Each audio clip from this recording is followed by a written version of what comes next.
आज बच्चों हम टीजीटी साइंस का जो सिलेबस है उसको हम डिस्कस करेंगे। पिछले वाले लेक्चर में हमने जो पीजीटी केमिस्ट्री है उसका सिलेबस डिस्कस कर लिया था। अब देखो, ये बहुत बड़ा कन्फ्यूज़न बना हुआ है कि जो बीएड फर्स्ट ईयर वाले हैं वो फॉर्म फिल कर सकते हैं कि नहीं। देखो बच्चों, मुझे इतना पता है कि पिछले साल फॉर्म जो है वो फिल हो सकता था। जो टीजीटी का पेपर जो है वो दे रहे हैं, तो बीएड फर्स्ट ईयर वाले भी जो अपीयरिंग स्टूडेंट हैं तो वो भी पेपर दे सकते थे, ठीक है, क्योंकि मेरे भाई ने दिया था। इसी वजह से मैं बता सकती हूँ आपको। अब वाले का क्योंकि जो नोटिफिकेशन आई है उसमें नहीं लिखा हुआ है, उसमें कहीं नहीं लिखा हुआ कि अपीयरिंग वाले मतलब जो है वो फॉर्म फिल कर सकते हैं, ठीक है। बहुत जगह बोला जा रहा है कि वो फिल कर सकते हैं, बहुत जगह है कि वो फिल नहीं कर सकते क्योंकि नोटिफिकेशन में तो नहीं लिखा हुआ है। पिछली बार जो है वो फिल हुआ था, ठीक है। अब हम सिलेबस डिस्कस करते हैं, क्योंकि अब की बार एस्टेट ने स्पेसिफिक चैप्टर दे रखे हैं हमें। अब उन्होंने जो चैप्टर दे रखे हैं वो लगभग अपना 6th क्लास से लेके और 10th क्लास तक जो है वो सिलेबस उन्होंने अब की बार दिया हुआ है।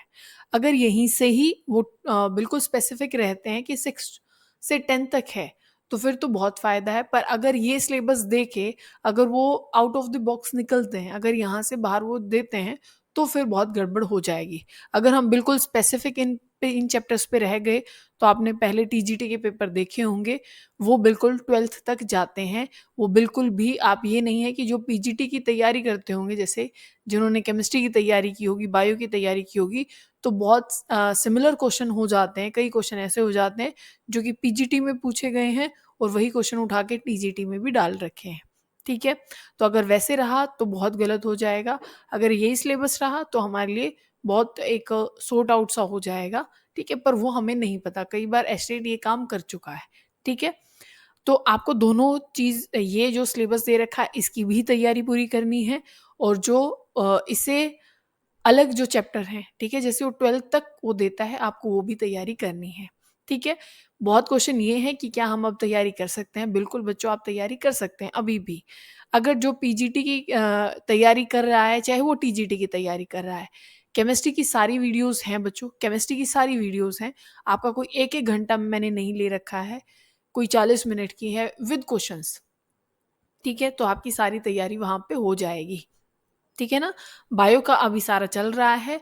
बायो की भी कोई ज़्यादा लंबी वीडियोस नहीं बनती हैं। पहले भी अभी शायद 28-29 के आसपास बायो की वीडियो हो चुकी हैं, और अभी जो सिलेबस आया है मैं वो भी सारा डाल दूंगी। आप मुझे कमेंट ज़रूर कर दीजिएगा। आप जितने कमेंट करके बताएंगे मैं उतना सिलेबस आपका करा दूंगी, ठीक है। वैसे तो मुझे करवाना ही है आपको, ठीक है, पर एक बार मुझे आप बता देंगे कि पहले, क्योंकि आपके पास फिजिक्स है, केमिस्ट्री और बायो है, ठीक है। वैसे तो मैंने केमिस्ट्री सारी करा रखी है, बस इस सिलेबस के अकॉर्डिंग, ठीक है, उनकी वीडियोस भी आ जाएंगी। क्योंकि आप ऐसे नहीं रह सकते कि सिर्फ यही चैप्टर आएंगे, मैं फिर से आपको कह रही हूँ, आपको वो भी करने हैं, और इनकी मैं वीडियोस डाल दूंगी जो अभी नया सिलेबस आया है उसकी भी, ठीक है। जैसे यहाँ पे अगर आप जो पहले केमिस्ट्री का जो सिलेबस डाल रखा उसमें क्या है, sorting material and the group, ये कहीं 6th क्लास से ये चैप्टर उठाया गया है, ठीक है। तो वो भी हम यहाँ से जो मतलब जो वीडियो है वो आपको मिल जाएगी, जिसमें सेपरेशन ऑफ द सब्सटेंस है, तो ये भी बहुत आसान चैप्टर है, तो ये भी आपको वीडियोस मिल जाएंगी। एसिड बेस सॉल्ट जो कि 10th क्लास का चैप्टर है, आपको पता है। फिजिकल एंड केमिकल चेंजेस, ये भी आपने 7th 8th क्लास में इस चैप्टर को भी पढ़ा है। कोल एंड पेट्रोलियम, ठीक है। ये चैप्टर ये काफ़ी आसान है चैप्टर, ठीक है, ज़्यादा मुश्किल नहीं है, और चीज़ें आपको सारी जो सिलेबस है वो आपको मिल जाएगा, ठीक है। और कंबशन एंड द फ्लेम, ठीक है, ये भी आपका, ये इन्होंने 10th तक सिलेबस ले रखा है, इससे ऊपर नहीं गए हैं। मैटर इन आवर सराउंडिंग, ये आपको पता है, ये आपका 9th क्लास का है। Is matter around us pure, तो ये भी 9th क्लास का है। Atom and molecule 9th class का है। स्ट्रक्चर ऑफ द एटम, ये भी 9th क्लास का है। मतलब ये अपनी केमिस्ट्री 9th वाली है, ये जो है ना, ये जो 4 चैप्टर हैं ये 9th क्लास की है। फिर ये जो chemical equation and the reaction, ये अपना 10th का है। मेटल नॉन मेटल, ये भी 10th का है। एसिड बेस वाला ये 10th में भी आता है। कार्बन एंड कंपाउंड, ये भी 10th क्लास का ही है, ठीक है। और ये 10th क्लास के अपने चैप्टर हो गए, ठीक है। तो ये हम अपना पढ़ेंगे, और मैं इनकी वीडियोस आपको मिल जाएंगी। यहाँ पे फिजिक्स की भी मिल जाएंगी बच्चों। मैं 12th तक की तो नहीं करा सकती क्योंकि मैं बायो और केमिस्ट्री की टीचर हूँ, ठीक है। पर 10th तक, क्योंकि मैं पढ़ाती हूँ, फिजिक्स भी पढ़ाती हूँ, तो मैं 10th तक मैं आपको पढ़ा सकती हूँ, ठीक है ना। तो उस चीज़ की आप टेंशन नहीं लेंगे, आपको फिजिक्स की भी वीडियोस मिल जाएंगी। क्योंकि एक तो मैं आपको पागल बनाऊं कि वो मैं 12th तक की पढ़ा दूंगी, कोई फ़ायदा नहीं है ना उसका, क्योंकि आपको पता है वो 12th से आगे भी बहुत चैप्टर निकाल देते हैं, ठीक है ना, बीएससी पे भी पहुंच जाते हैं कभी कभी। तो फिर मैं आपको पागल तो नहीं बना सकती। फिर बायो में देखो सेल चैप्टर है, फिर जो वर्ल्ड ऑफ लिविंग ऑर्गेनिज्म है जिसमें प्लांट और एनिमल टिश्यू, ये मैं पढ़ा चुकी हूँ आपको। डाइवर्सिटी वाला भी सारा चैप्टर हो चुका है बच्चों, ठीक है।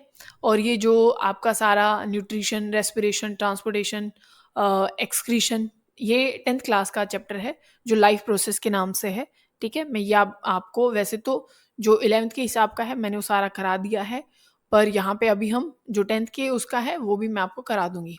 बॉडी मूवमेंट ये 11th में भी है और ये पहले भी 8th 9th में भी, 8th नो 9th में नहीं आता है, 8th में आएगा, 7th में आएगा, तो ये चैप्टर भी हो जाएगा। रिप्रोडक्शन ऑर्गेनिज्म 10th का है। डिजीज वाला है, ये आपको करना ही है 12th में, ये बहुत अच्छे से आपको करना है, ये आएगा भी। फिर इकोसिस्टम वाला है, ये चैप्टर मैंने 12th वाला जो है इकोलॉजी में वहां मैंने शायद करा दिया है, और फूड वाला जो कि 9th उसमें आता है, ठीक है।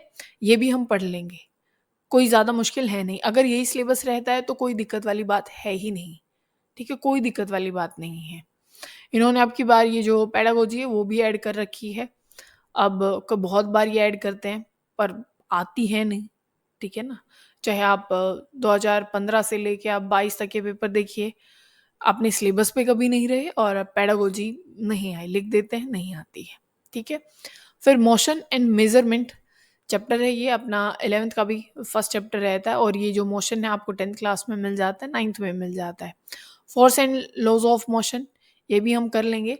मतलब जो ये सारे चैप्टर हैं बच्चों, ग्रेविटेशन हो गया 9th क्लास का, वर्क एंड एनर्जी ये भी 9th क्लास का है, साउंड है 9th क्लास का सिलेबस है ये पूरा जो फिजिक्स का है। लाइट चैप्टर 10th क्लास में, ह्यूमन आई 10th क्लास में है, इलेक्ट्रिसिटी सर्किट ये भी 10th क्लास में है, magnetic effect of the electric current ये भी अपना 10th क्लास में है। तो फिजिक्स का भी मैं आपको सिलेबस करवा दूंगी, यहाँ पे मैं आपको बोल रही हूँ कि बायो का भी करा दूंगी मैं, केमिस्ट्री का भी और फिजिक्स का भी, ये आपको तीनों जो सिलेबस हैं वो आपको मिल जाएंगे, ठीक है। इसकी कोई मैं ये नहीं कह रही कि ये नहीं होगा, ये तीनों सिलेबस आपको मिल जाएंगे, ठीक है। पर आपको ये कमेंट करके बताना है कि मुझे पहले फिजिक्स करानी है, मुझे केमिस्ट्री करानी है, मुझे बायोलॉजी करानी है। और मैं एक किस उससे कह रही हूँ, जो इन्होंने सिलेबस दिया है, आप इस बात को समझेंगे, जो सिलेबस दिया है और जो आएगा आप 100% श्योरिटी के साथ नहीं कह सकते हैं बच्चों, ठीक है ना। तो ये सिलेबस तो हम करेंगे ही करेंगे और चैप्टर भी कर देंगे, और मोस्टली वैसे हो चुके हैं, आप सबको पता है ना, मोस्टली हो चुके हैं। अब ये सिलेबस जो है, अब आप मुझे जितना कमेंट करेंगे जिस चीज़ का, जितने ज़्यादा जिस सब्जेक्ट के लिए कमेंट होंगे, ठीक है, आप वही सब्जेक्ट पहले स्टार्ट हो जाएगा, ठीक है। अगर आपको बायोलॉजी कराना है तो बायोलॉजी के लिए आप कमेंट कर दीजिएगा, केमिस्ट्री करानी है मुझे पहले केमिस्ट्री के लिए कर दीजिएगा, और फिजिक्स करानी है तो फिजिक्स के लिए कर दीजिएगा, ठीक है ना।